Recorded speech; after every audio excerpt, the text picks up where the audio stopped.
안녕하세요. 저는 경기도 꿈나무 스포츠학교 피구 강사를 맡은 장명진 강사라고 합니다. 반갑습니다. 여러분, 요즘 피구를 못하고 있어서 저도 대단히 아쉬운데요. 여러분한테 일단 저희 2학기는 피구를 비대면 수업으로 하라는 지침이 내려와가지고 이제 여러분과 같이 이렇게 비대면 수업으로 진행할 예정입니다. 저는 그러면 한 달에 4번 영상을 통해 만날 예정이며 총 3달 동안 12가지 영상을 찍을 예정입니다. 오늘의 1주차는 피구의 역사와 피구의 규칙에 대해서 여러분들 간략하게 설명할 예정이며, 피구 수업을 못해서 여러분이 되게 재미없을 거라는 거 저도 잘 알고 있는데, 하지만 저도 재밌게 해보려고 여러가지 영상과 자료 많이 찾아보도록 노력하겠습니다. 일단 오늘 1주차는 피구의 역사에 대해서 알아볼 건데, 저희가 이제 PPT를 띄울 거예요. 이제 PPT에서 이제 여러분들이 이제 어떻게 재밌게 봐주시고, 또 궁금한 거 있으면은 개인적으로 물어봐 주시면은 제가 답변을 드리는 시간 가지도록 하겠습니다. 일단 1주차 PPT 보러 가시죠. 반갑습니다. 저는 경기도 꿈나무 스포츠학교 피구 수업을 맡은 장영진 강사입니다. 오늘은 1주차 피구의 규칙과 역사에 대해서 배울 겁니다. 이론 강의가 다소 지루하고 재미없을 수도 있지만 저도 여러분들과 같이 운동장에서 뛰놀던 1학기가 대단히 그립습니다. 1학기 때 수업을 했던 피구 수업이야말로 진정하게 피구를 접할 수 있는 방법이라 생각합니다. 하지만 지금 코로나 바이러스 때문에 그 수업이 제한되는 점 저도 대단히 안타깝게 생각하고 있습니다. 따라서 여러분들에게 최대한 많은 정보를 제공하고 여러분들을 다시 만날 그날까지 피구에 대해서 여러분들이 한층 더 업그레이드 될 수 있는 시간을 가졌으면 해서 이렇게 해서 영상을 제작해서 여러분들께 보내게 되었습니다. 다소 실제로 만나서 하는 것보단 재미없고 좀 지루할 수도 있지만 그런 점 많이 이해해 주시고 저도 최대한 많이 알차게 채워볼 테니 이해해 주시길 바라겠습니다. 자, 오늘의 강의 목표는 다음과 같습니다.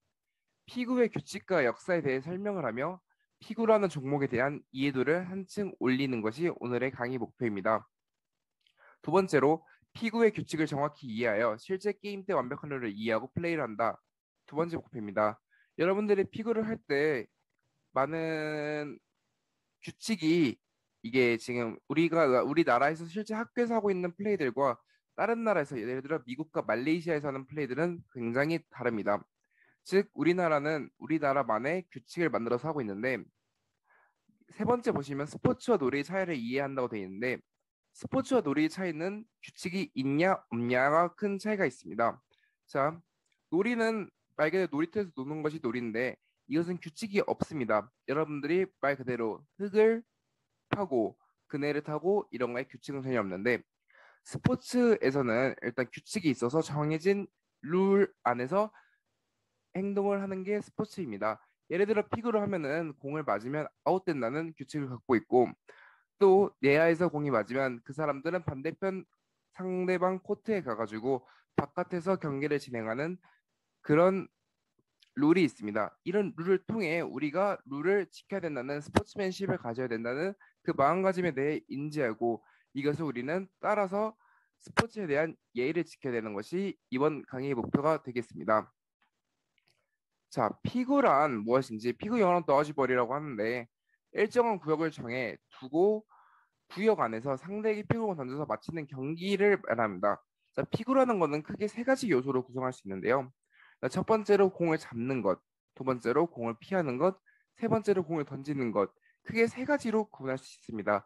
이 세 가지는 저희가 이제 만나 뵙게 될 이제 상황에서 우리가 되게 중요하게 다뤄지는 요소 세 가지입니다. 사실 피구는 공을 잡고 피하고 던지는 것이 전부인 스포츠인데, 그럼 이것을 우리는 어떻게 하면 더 과학적으로, 어떻게 하면 더 센스 있게 접근할 수 있을지, 이것을 알고 우리는 배워야 되는 것이 우리 이번 수업의 목적입니다.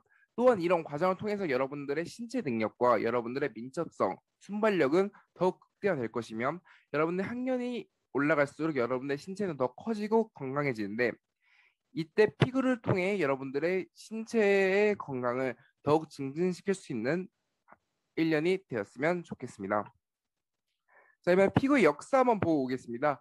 피구의 역사는 1900년부터 1946년 미국에서 먼저 시작된 경기고, 사실 이건 정확한 눈 대중으로 하는 경기라 정확하게 말할 수는 없는데 이게 어쨌든 뭐 이 정도 시작되었다. 이 정도로만 간단하게 알아두시면 좋을 것 같고요. 두 번째로 피구는 역사가 타 종목보다 오래된 스포츠는 아닙니다. 뭐 예를 들어 야구라는 스포츠는 되게 오래 지속된 스포츠고 축구도 되게 옛날부터 했던 스포츠인데 피구라는 종목은 각 지역 사회에서 진행되는 스포츠입니다. 전 세계에서도 대회가 월드컵처럼 진행되고 있습니다. 미국, 캐나다, 호주, 말레이시아가 좋은 성적을 내는 중이며 그럼 우리나라는 피구를 이렇게 많이 할까 물어보면 소규모의 장소와 한 개의 공만 있으면 할 수 있는 운동이라 대부분 어디서나 진행이 가능하며 따라서 한국은 여러분들이 초등학교, 중학교 때 자주 하는 운동 중 하나이며 그리고 규칙이 간단해서 모든 친구들이 참여할 수 있는 것이 장점입니다. 자, 여러분 이제 피구의 역사 잘 보고 오셨나요? 피구라는 종목은 역사가 그렇게 길지도 않고 올림픽 종목에도 채택이 되지 않을 정도로 아직 소규모 스포츠입니다. 하지만 한국에서는 소규모로 그리고 지역별로 학교별로 굉장히 수호 사회에서 열심히 진행되고 있는 종목 중 하나입니다. 왜냐면은 이런 한정된 공간에서 살 수 있는 종목이 사실 많이 없거든요. 네트도 없어도 되고 공만 있고 규칙이 되게 간단하니까 피구라는 종목의 인기도는 우리나라 상당히 높다고 생각이 듭니다. 자, 이제 피구의 규칙을 알아볼 텐데요. 여러분들 모두 피구하면서 정확하게 규칙을 몰라가지고 힘들었던 적이 많으실 거예요. 누구는 이렇게 라인에 닿으면은 아웃이다 아니다, 아니면은 라인 바깥쪽에 걸치면 어떻게 된다, 이런 규칙을 포괄적으로 매우 쉽게 알려드리는 시간을 가지도록 할 텐데요. 자, 피구라는 종목은 규칙만 알면은 여러분들이 모두 통제된 상황에서 할 수 있어요. 또한 스포츠라는 건 어떤 야구든 배구든 축구든 어떤 스포츠든 규칙을 갖고 있어요. 이제 그런 규칙을 통해서 하는 게 스포츠와 놀이의 차이예요. 놀이는 규칙이 없는데 스포츠는 규칙이 있는 것이 놀이와 스포츠의 차이입니다. 자, 그러면은 피구의 규칙에 대해서 모두 알아보도록 할게요. 피구의 규칙을 잘 알아두시면은 여러분들 피구할 때 한층 더 높은 시선으로 피구를 볼 수 있는 시선이 생길 거예요. 자, 그럼 이제 피구의 규칙 알아보러 가실까요? 자, 피구 코트의 구성은 다음과 같습니다. 피구 코트의 구성은 이렇게 이루어져 있으면 이제 여러분 보이시는 저 빨간색 면이 같은 팀이고 파란색 면이 같은 팀입니다. 또한 선수가 저렇게 구성되어 있으며 여기 앞에 있는 검은색 점의 선수가 아웃이 되면은 빨간 코트로 넘어가는 것이 피구 규칙, 간단한 규칙을 하고 있습니다.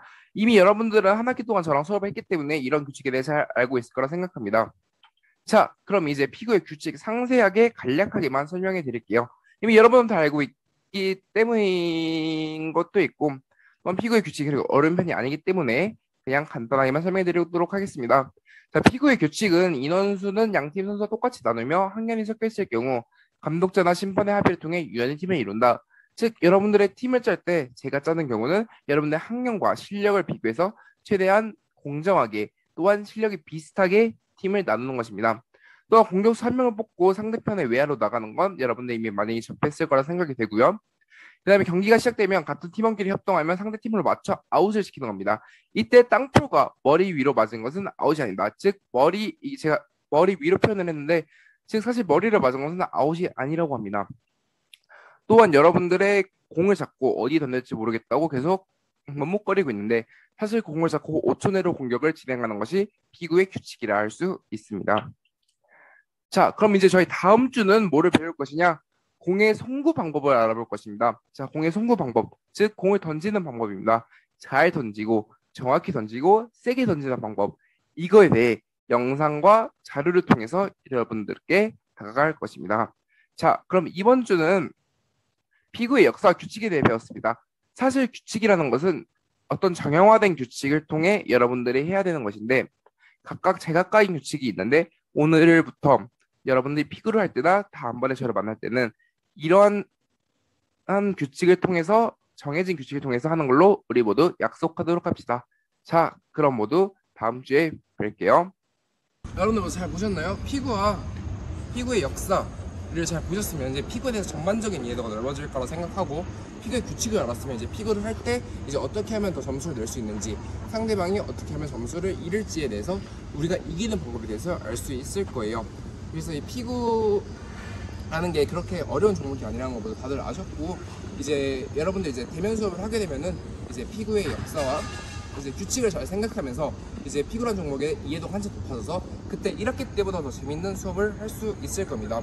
자, 그러면은 이제 우리는 두 번째 수업에서는 이제 기본적인 공 던지는 법, 즉 캐치볼에 대해 알아보려고 하는데요. 캐치볼이라는 거는 이제 기본적인 모든 구기 종목의 기초예요. 야구라든지 야구는 공을 던지는 법에 되게 중요한 스포츠고, 피구도 마찬가지예요. 공을 어떻게 정확히 던져야 상대방을 아웃시킬 수 있고, 그 다음에 이제 상대방의 정확히 던져가지고 상대방의 신체를 맞춰 점수를 딸 수 있는 스포츠예요. 어쨌든 스포츠라는 거는 승리를 목적으로 하는 스포츠이기 때문에, 종목이기 때문에 우리는 점수를 따야 돼요. 그렇기 위해 던지기라는 게 기본적으로 제일 중요한데요. 일단 다음 주에는 던지기 한번 알아보도록 하겠습니다. 그럼 모두 다음 주에 봐요.